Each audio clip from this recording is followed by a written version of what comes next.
Selamat pagi adik-adik, sehat semua hari ini? Tidak terasa hari ini hari Minggu lagi. Kita ketemu di dalam acara DP Kid. Sudah pada mandi? Pasti sudah pada mandi. Karena dari sini kelihatan kok sudah cantik-cantik, sudah cakep-cakep. Nah, sekarang setelah kita persiapkan badan kita untuk ibadah pagi hari ini, kita harus juga mempersiapkan hati kita untuk bersama-sama kita mengikuti ibadah di hari Minggu ini. Sudah siap semua? Sip, tak tunggu sip. Sudah? Oke, sip, sudah siap semua. Sebelum kita mulai ibadah pagi ini, mari kita bersama-sama berdoa. Bu Ayu hantarkan ya. Yuk, sikap berdoa yang baik. Lipat tangannya. Oke. Tutup matanya. Iya, betul. Sekarang tunduk kepala. Kita menghadap Tuhan. Konsentrasi. Seolah-olah Tuhan ada di hadapan adik-adik semua. Siap ya? Kita berdoa. Tuhan yang Maha Baik, terima kasih untuk penyertaan-Mu dalam istirahat kami tadi malam. Hingga Engkau baik bangunkan kami di pagi hari ini dalam keadaan sehat. Terima kasih Tuhan atas pemeliharaan kehidupan kami. Pada saat ini Tuhan, kami akan mengadakan ibadah minggu. Kiranya Engkau hadir di tempat ini Tuhan untuk menyertai kami. Biarlah kami dengan tekun mengikuti ibadah pada pagi hari ini. Jauhkan dari godaan yang akan mengganggu kami. Persiapkan hati kami Tuhan. Dan biarlah ibadah ini bermanfaat bagi kehidupan kami. Terima kasih Yesus, hanya dalam nama-Mu kami telah berdoa. Amin. Ya, setelah kita berdoa, mari dengan semangat kita memuji nama Tuhan. Bukan hanya dengan mulut kita, tapi juga dengan hati kita. Mari kita bernyanyi.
Shalom teman-teman semua. Sekarang kita akan membaca Alkitab yang kita buka dalam Yohanes 2 ayat yang ke-13 sampai ke 26.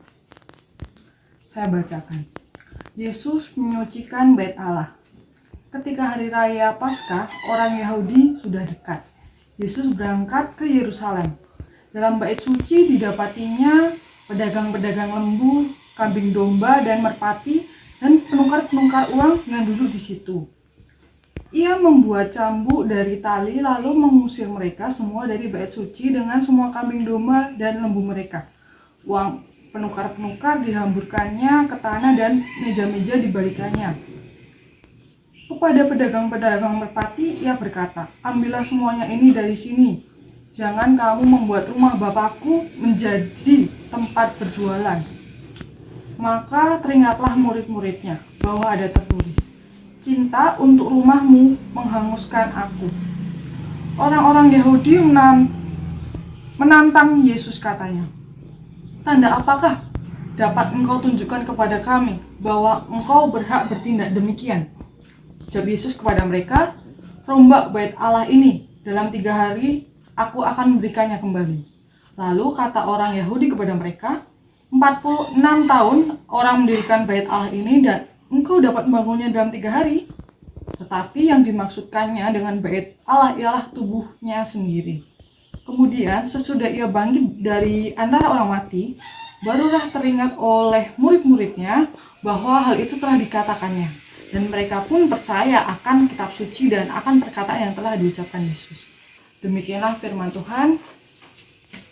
Terima kasih. Halo, selamat pagi, salam. Apa kabar anak-anak? Semoga sehat selalu, kuat, dan selalu gembira.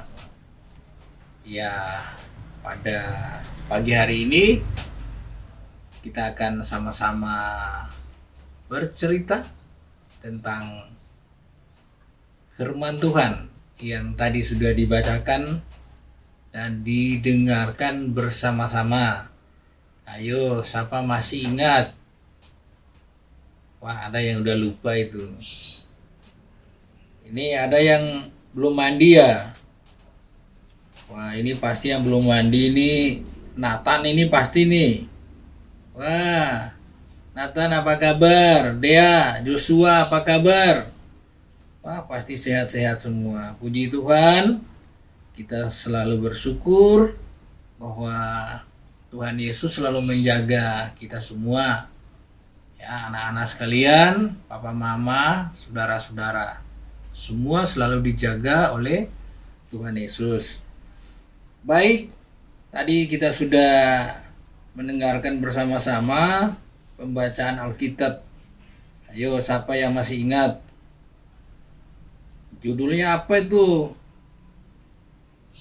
Ya, kalau di Lembaga Alkitab Indonesia, judulnya itu Yesus Menyucikan Bait Allah. Ayo. Ada yang masih ingat? Wah, Pak Oksan yakin semua masih ingat ya. Jadi anak-anak sekalian, Pak Oksan akan tanya, siapa yang kalau bangun tidur langsung bersih-bersih tempat tidur? Ayo, ini pasti ada yang gak mau bersihkan. Pinginnya orang tuanya yang beresin tempat tidur. Wah, itu gak boleh ya. Ada yang disuruh mama nyapu. Wah, jangan dulu bu, aku lagi sibuk. Walah, ya udah, itu gak boleh. Anak-anak Tuhan gak boleh seperti itu. Anak-anak Tuhan itu harus rajin, gak boleh malas ya. Selalu nuruti apa yang orang tua minta tolong, ya harus turuti. Baik anak-anak sekalian, pembacaan firman Tuhan hari ini di Yohanes 2 ayat 13 sampai dengan 22. Ya, judulnya di sini selain di Lembaga Alkitab Indonesia, kita berikan judul Jangan Kotori Rumah Tuhan. Ya, anak-anak pasti tahu ya kalau kotor itu kan nggak bagus. ya. Kotor itu nggak bagus. Jadi pada saat Tuhan Yesus datang ke bait suci, tempat ibadah, Tuhan Yesus menemukan banyak sekali orang-orang yang berjualan di situ. Otomatis Tuhan Yesus pasti marah. Ya. Tuhan Yesus marah dan obrak-abrik tempat jualan di situ. Karena apa? Namanya rumah Tuhan itu ya gak boleh kayak pasar. Itu gak boleh dijadikan tempat untuk jual beli di situ. Karena itu rumah Tuhan. Tempatnya apa itu anak-anak? Kalau rumah Tuhan? Ya betul, tempat untuk beribadah. Tempat untuk memuji Tuhan. Ya, tempat untuk berdoa. Masa dijadikan tempat jualan? Ada jualan lembu, jualan kambing, jualan domba, jualan burung. Oh, nggak bisa. Maka Tuhan marah pada saat itu. Jadi mengobrak-abrik tempat itu. Tuhan menyuruh mereka keluar, pergi. Ya. Itu tempat ibadah, bukan tempat jualan. Ya. Jadi anak-anak sendiri bisa ngerti, bisa tahu bahwa kalau tempat ibadah itu harus bersih. Ya. Kita datang untuk beribadah, bukan untuk jualan. Jualan ada tempatnya di pasar. Ya, ngerti ya anak-anak ya sekalian. Nah, di sini juga Tuhan mau bukan hanya yang kelihatan, yang anak-anak kerjakan tiap hari, tetapi yang tidak kelihatan adalah hati anak-anak sendiri. Bagaimana hati kalian harus bersih. Yo, tidak pemarah, ya tidak ngambek, tidak mengkrut, dikit-dikit dikit-dikit wah aku malas, gak boleh. Ya, anak-anak Tuhan tidak boleh malas. Anak-anak Tuhan harus rajin. Ya. Dimintain tolong sama orang tua, minta bantu, nyapu, nyuci piring, walaupun masih kecil-kecil harus belajar dari sekarang. Yang Tuhan mau anak-anak Tuhan seperti itu. Ya.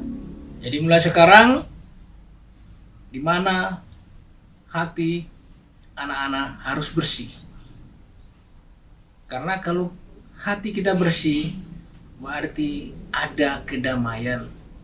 Tuhan mau seperti itu. Damai itu ada di dalam hati kita semua, anak-anak sekalian. Ya, jadi Pak Oksan berharap bahwa anak-anaknya harus bersih, ya, bukan cuma bersih luarnya, bersih pun ada di dalam, yaitu bersih di dalam hati. Ya, mulai sekarang membuka diri, membuka hati untuk Tuhan datang melawat anak-anak sekalian. Ya, selalu semangat, tidak mudah menyerah, walaupun situasi dan keadaan sekarang seperti ini, ya, COVID masih ada, jadi anak-anak harus bersih. Kemana-mana jalan, ya harus pakai masker, ya. Harus cuci tangan bersih, menjaga jarak sama orang lain kalau mau keluar, ya. Jadi harus mengikuti apa yang disampaikan oleh pemerintah, yaitu melaksanakan protokol kesehatan. Ya, selalu berdoa, selalu baca firman Tuhan, maka Tuhan selalu menjaga, melindungi, dan memberkati anak-anak semua. Pak Oksan yakin kalian tetap bersama Tuhan Yesus. Kapanpun, dimanapun kalian berada. Pak Oksan selalu berdoa supaya kita semua dalam lindungan Tuhan. Semoga Tuhan memberkati, menyertai, dan melindungi kita semua. Haleluya. Amin. Terima kasih Tuhan beserta kita semua. Pengakuan iman rasuli. Aku percaya kepada Allah Bapa yang Maha Kuasa, Khalik langit dan bumi, dan kepada Yesus Kristus, anaknya yang tunggal, Tuhan kita, yang dikandung daripada Roh Kudus, lahir dari anak darah Maria, yang menderita di bawah pemerintahan Pontius Pilatus, disalibkan, mati, dan dikuburkan, turun ke dalam kerajaan maut. Pada hari yang ketiga, bangkit pula dari antara orang mati, naik ke surga, duduk di sebelah kanan Allah Bapa yang Maha Kuasa, dan akan datang dari sana untuk menghakimi orang yang hidup dan yang mati. Aku percaya kepada Roh Kudus, gereja yang kudus, dan persekutuan orang kudus, pengampunan dosa, kebangkitan daging, dan hidup yang kekal.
Mari kita berdoa. Tuhan Allah Bapa kami yang bertahta di kerajaan surga yang mulia, kembali kami menghadap kehadirat-Mu untuk mengucap puja dan puji syukur atas berkat anugerah dan penyertaan-Mu. Selama ini Bapa, kami telah mempersembahkan sedikit apa yang kami miliki. Berkati Tuhan untuk memperluaskan kerajaan-Mu di dunia. Berkati tangan-tangan yang mengelolanya. Berkati juga orang tua dalam pekerjaannya. Ampuni kami Tuhan apabila dalam mempersembahkan persembahan ini terselip dosa dan kesalahan. Terima kasih Tuhan, doa yang jauh dari sempurna ini kami panjatkan di dalam nama Bapa, Putra, dan Roh Kudus. Amin. Baik adik-adik, ibadah pagi hari ini telah usai. Tadi adik-adik sudah memuji nama Tuhan, sudah mendengarkan firman Tuhan. Ingat ya adik-adik, jangan hanya mendengarkan tok lo ya, harus dilaksanakan di dalam kehidupan sehari-hari. Bu Yayu ingatkan, jangan lupa persembahannya dimasukkan di dalam amplop. Nanti dititipkan Bapak Ibu atau mungkin kakaknya biar dimasukkan di kotak persembahan di gereja. Ingat ya. Baik, kita akhiri ibadah kita di minggu ini dengan berdoa. Mari Bu Yayu hantarkan. Terima kasih Tuhan untuk ibadah pagi ini. Kami telah mendengarkan firman-Mu. Biarlah Engkau mampukan kami untuk dapat menjalankan firman itu dalam kehidupan kami sehari-hari. Apabila di dalam kami beribadah pagi ini terselip dosa dan kesalahan, kami mohon ampun. Berkati kami Tuhan, biarlah kami mampu menjalankan kehidupan ini sesuai dengan kehendak-Mu. Hanya dalam nama-Mu, Yesus Kristus, doa ini kami naikkan. Amin. Sampai jumpa lagi adik-adik di minggu depan. Jangan lupa di minggu depan adik-adik harus siap kembali. Oke? Sip. Dadah.